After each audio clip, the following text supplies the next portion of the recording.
Hey guys, I'm Christine, and during COVID-19, I'm trying to share positive stories from my communities here in Southern California while staying at home. And literally, I was staying at home when I met Linda. When I first met you and your dogs, one of them just really looked like my childhood best friend. ReyAnne. I've had her since she was about 6 weeks old. And how old is she now? Just turned 2. She was a foster dog of mine that we now call a foster failure because I ended up adopting her. Tell me about your organization and what it does. We take dogs in from owner turn-ins, we get them from the shelters. They'll reach out to us saying, hey, we have a dog that we think will work with you guys. And then we evaluate the dog to make sure it doesn't have any illnesses or any tendencies not to be a happy dog. And then we look for a foster family. So before we take the dog in, we actually reach out to our volunteers to see if there's a foster family available and if anyone can foster the dog. Has the coronavirus pandemic affected your organization at all? I think it has. We have less dogs than we normally have, and I think that's because some shelters were actually giving dogs away for free. People are not working, so now they're adopting dogs directly from the shelters because they have the time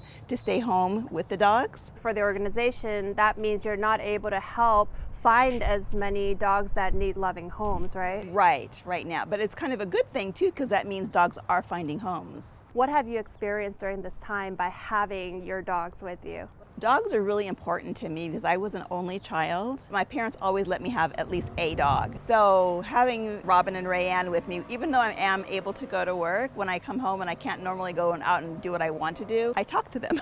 Which sounds like I'm a little losing it, but maybe I am. But they're just very comforting, and I think they know that it's a special time too. And I think being home during this, because I did have a second job, but that went away because the schools are not in session. So I've been walking the dogs a lot more. And I've noticed that people are actually out walking more, and people seem to be kinder and more friendly. And I don't know, maybe this is for a reason, I don't know. One of your dogs got so sick of walking, it actually plopped down right in my driveway. That would be Robin. She's kind of our little mellow, lazy dog. She's 6, so she's not old, but she's definitely not as energetic as this one. If there's ever anyone out there who is interested in becoming a foster parent, we reach out to you to see if you're interested, and we give you the basics. It's male, female, about how old, if it has any known health issues, and then if you say, yeah, I can do it, so then you foster the dog. We ask that you do it for a minimum, I think, of either 2 weeks or 10 days to kind of get to know the dog, learn if it's familiar with cats. Does it like cats? How is it with other dogs, big dogs, small dogs, kids? So then that way, when we put the dog up for adoption, saying that it's ready,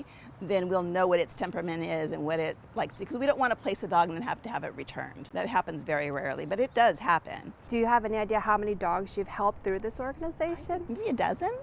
Maybe not quite that many, I'm not 100% sure. What's it like whenever a dog finds his or her forever home? The first time I fostered, it was really kind of heartbreaking because the dog that I had a lot of health issues, and so I was driving back and forth to Irvine, and it's a specialist out there. She ended up having about $10,000 worth of surgery, and it was all paid for by the rescue.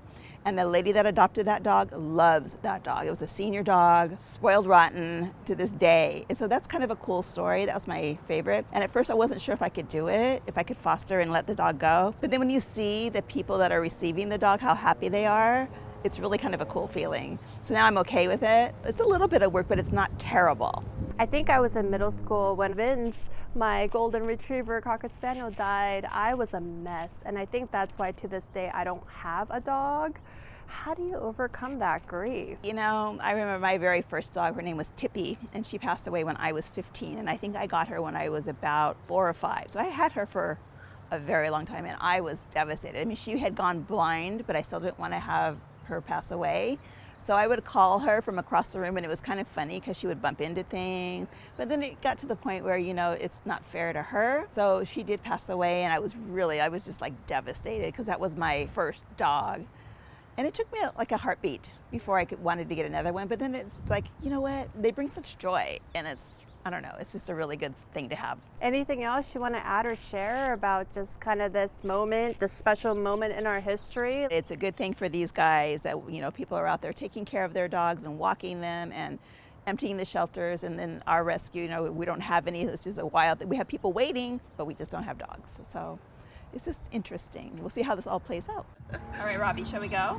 See you later. See you again. Okay, guys, stay safe. Thank you.